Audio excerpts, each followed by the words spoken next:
Hello and a very warm welcome to this special broadcast where we get you face to face with a man who has been working for the last couple of months to try and come up with a mask which has now become synonymous with all of us here in India as well, like our fellow brothers and sisters the world over. But this mask is not the mask that you and I have been using all this while. This mask is different. And this mask comes with a lot of promise. Let's get started by introducing you to Mr. Sanjeev Swami, who's the inventor and the Chief Executive Officer of Living Guard, the firm which has been manufacturing these masks. Also with us on the broadcast now is Victoria Banazak, who's the Vice President of Marketing with Living Guard, who will share the marketing technologies and the techniques being adopted as far as ensuring delivery of this particular mask is concerned the world over. Thank you so much for joining me. Pleasure having both of you on the program. Sanjeev, want to get started with you. Just take our viewers through this mask that we are talking about. It isn't like any other mask that is available over the counter when we go across to the markets and where we buy and we are told that, this is the foolproof protection that you've got against coronavirus. Good afternoon, Mr. Sanyal. Nice to talk to you. I would like to take you through a little bit of a background. Living Guard has been in existence since 7 years. We've been working on antimicrobial, washable and reusable technologies since actually longer, since almost 2010. Our technology is already in use in India. We have drinking water filters that meet WHO and global standards. We also have reusable sanitary pads for social causes that enable schoolgirls to go back to school and work. So for us at Living Guard, having technologies that perform under very, very difficult circumstances is not new. The coronavirus by itself is a very difficult virus. It's not like any other virus we have seen.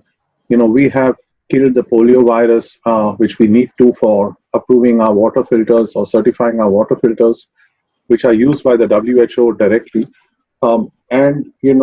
We have other viruses such as influenza and yellow fever viruses. They are relatively easy to inactivate or to kill or to destroy.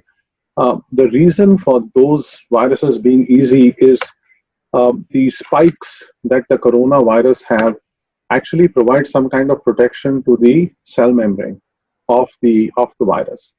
Now, we had a lot of data. I mean, we've done more than 70,000 experiments in the past.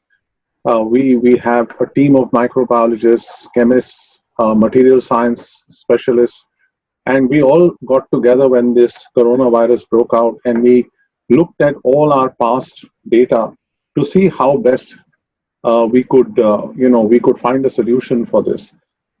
Having done all of that, we realized that it has to be a combination of chemistries, a combination of processes, and a combination of what we have done in the past.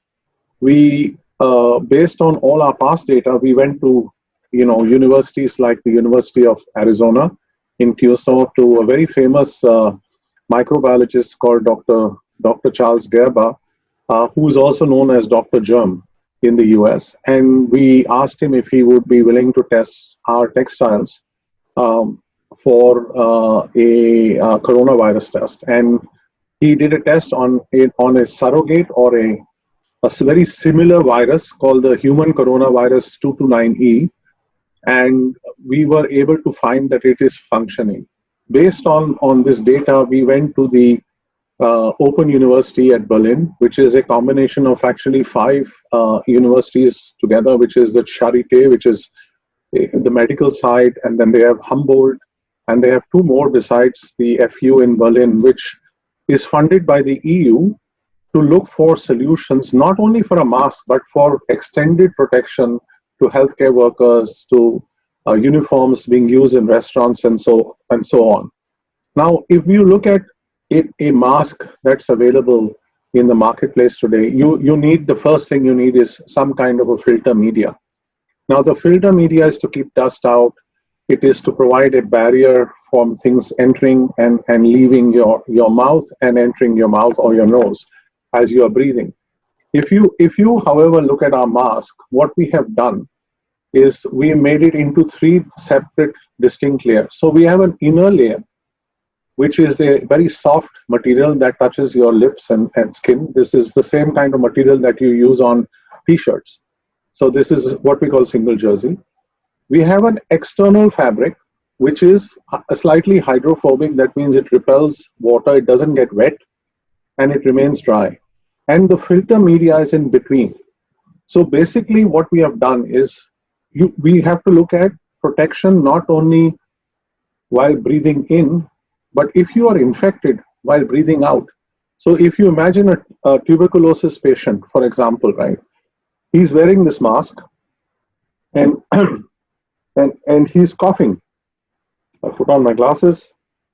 So he's coughing and he's coughing his disease out. So if you have just a simple mask, the problem is the accumulation is on the inside and the TB is going through on a cloth mask.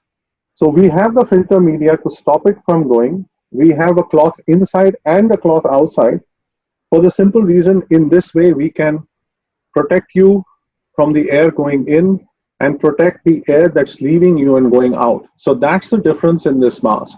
It's three layers of protection. Right, so three layers of protection, as you explained. Yeah. Now, these three layers, essentially, there's an outer barrier, there's an inner soft fabric, and the filter is in between. Now, common questions come to the fore. One, of course, about the reusability of the masks. And when you say, as we've been talking to people, as far as this particular mask is concerned, you are saying that it's about 99% or even more efficacy when it comes to ensuring that the coronavirus is kept at bay. Yes, so each layer does 99.9%. It's not one layer, it's each layer separately does 99.9%. Now, 99.9% in is one side, if you look at it, or the other side is three logs. So essentially, disinfection or bactericidal performance or virucidal performance is three logs. So it means that it is more than effective to clean a surface. So if you got three logs on a surface, for example, it will be deemed to be very clean and hygienic, because anything more than that is so minuscule it cannot harm you. Your body has enough antibodies to counter any other infection that you may get. It is this percentage is a norm of 99% is considered to be more than significant. So it provides the protection. Now the washability and reusability comes is our chemistry is permanently bound. We have data for industrial laundries, for example, where sometimes our cloth is washed even at 85 degrees Celsius. And it has to withstand at least 30 to 50 industrial laundries and has still performed. If you take our water filters, for example, they are fully immersed in water and they have been tested by the TUV in Bangalore, which is a German testing agency. And the performance on the first day and the 365th day, which is 1 year from now, right? 1 year after testing, and it was 24/7 water was running through the filter, was identical. So we have such kind of permanence. So these masks are easily washable. The filter media is very delicate. So we've designed the technology to protect the filter media as well, right? And also to make it washable. So we tested in Citra, for example, which is one of the authorized agencies by the government of India to certify masks. So they have washed this actually 50 times, and they have said it is still, the filter efficiency and everything is still perfect. And so was the killing. But being a little conservative, we say 30 washes. It can go on. One has to worry about the filter media, which is delicate. Yes, and I think that is where the crux really boils down to, because if the filter isn't working, then nothing else will work. I would like to bring in Victoria now. Victoria, now, you are based out of Europe, and we see that when it comes to coronavirus and the way that the graph is only going northwards, India and the European nations don't have much of a difference. Yes, there are different containment strategies that are being put in place. Yes, there are different mechanisms that are being worked out, and everyone is keeping fingers crossed vis-a-vis the vaccines. And some good news coming out of Oxford University also, where we are told that the final phase of the trials have also begun, the human trials. In the middle of all this, one question that is often asked, Victoria, in view of all the claims which are flying in the air, that everyone seems to have got the necessary clearances and the regulatory approvals in place. As far as your product is concerned, what is the marketing pitch with which you are reaching out to people? Is there a different tone, intonation in what you're saying to your customers back there from where you and Sanjeev are, or when it comes to dealing with customers here in India? Thank you very much for that question, Mr. Sunyal. I think actually regarding the differences between countries and claims, etc., there are no differences. The three main messages that are important to note with regards to Living Guard technology and specifically the mask are, first of all, that it has been scientifically proven to destroy coronavirus at one of the most prestigious universities here in Europe. Also regarding the reusability and sustainability aspect of the mask. So being able to use the mask up to 210 times, therefore replacing 210 conventional plastic masks, which not only is great for the environment, but also is great for the consumer's pocket. And then the third message, which is, as Sanjeev will tell you more about, regarding the toxicity. So our masks are free of harmful metals. Our technology does not include any toxic substances, and other antimicrobial technologies, for example, silver, zinc, copper, for example, have not been proven safe to use on the skin, or especially for inhalation. And going back to that sustainability aspect, they actually leach from the materials and therefore getting to wastewater streams, etc., harming our environment. And those three messages are, interestingly enough for me, my job is very easy because this isn't marketing, this is fact. And for that reason, I'm very proud and motivated to stand behind the Living Guard technology and these masks. Well, and we wish you all the very best. But Sanjeev, I would want to ask, the price point is something that everyone wants to know, and about the availability. As far as customers here in India are concerned, when can we expect the mask to be available formally over here? And still, what is that one line that you would want to tell our viewers who are watching the broadcast now? As far as the mask is concerned, the claims that are being made, the 99.9% efficacy against the coronavirus, that you are holding your ground when it comes to making these claims, because remember that these claims are very big claims which are going to play on people's minds as well. Well, let's talk about the claim first. We've not had it tested once. Now we've had it tested in 5 different places, and all have the same data. So we are very careful about making claims. We have data of 99.9999 on polio virus, for example.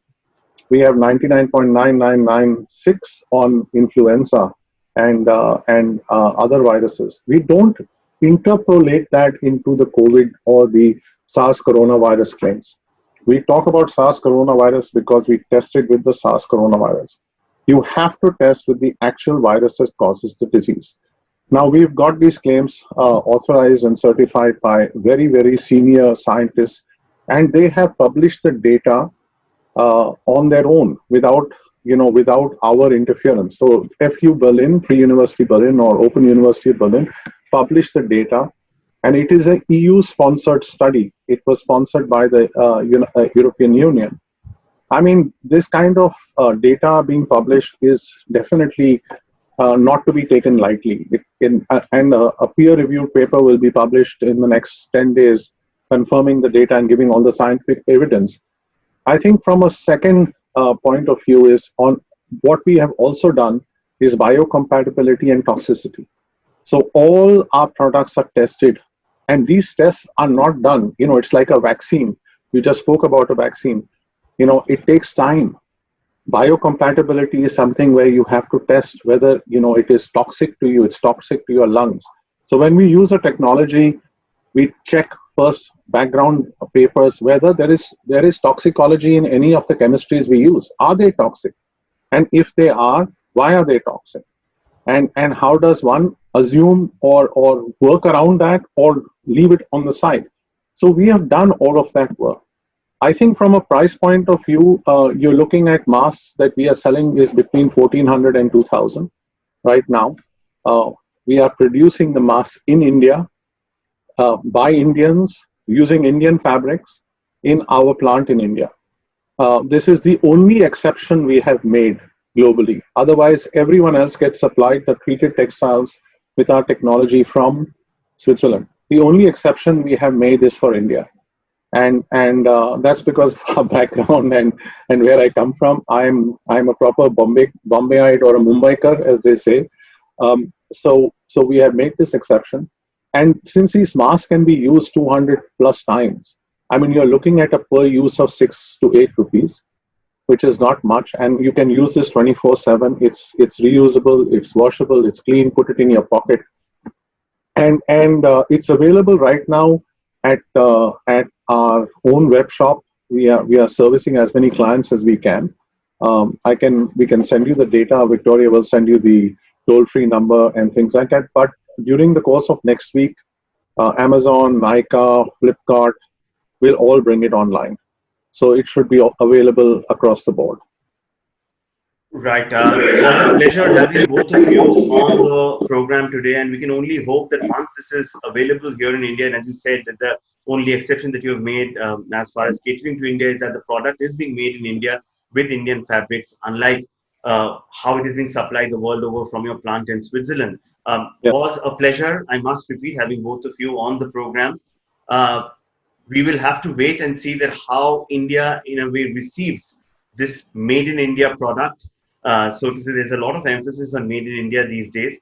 Hopefully, with top universities of the world, and not one, but 5 universities and leading scientists throwing their weight behind this Living Guard mask, this will possibly end up becoming a household name here in India as well.